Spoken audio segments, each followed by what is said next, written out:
New details tonight on a deadly police-involved shooting in Fall River. As we reported, 40-year-old Nigel Vaughn shot 2 Fall River police officers before he was shot and killed. New tonight, we're learning he had just been released from prison. Kate Wilkinson joins us with those details. Kate?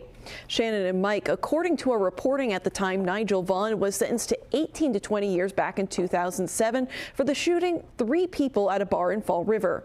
And now after this weekend's shooting, Mayor Paul Coogan wants to know how Vaughn got a gun. In April of 2005, Fall River police were called to a sports bar for a shooting. 2 years later, Nigel Vaughn was found guilty of shooting 3 people at that bar. In court, he was described as a gang member who got into a fight before opening fire. Now in 2026, Fall River police say Vaughn shot 2 police officers this weekend. He had just gotten out of prison. Police say the 2 officers that were shot and a 3rd officer on the scene were taken to the hospital and says all were released. Fall River Mayor Paul Coogan says the district attorney's office is conducting a use of force investigation, a common protocol.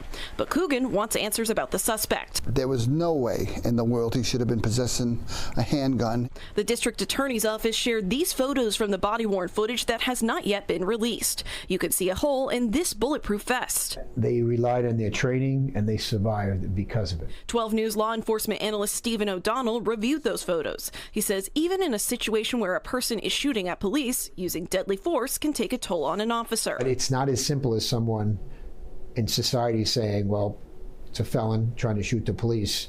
We get that. Everybody gets that. But it's still a police officer, a human being. And that's something I think people need to know. Coogan says he's been meeting with the officers and says that they are recovering at home. He says it's unclear when they'll return to work at the police department. And it's a tragedy for that family. It's a tragedy for our officers. It's a tragedy for the city. But thank God those officers were there and did what they were trained to do and kept the residents safe.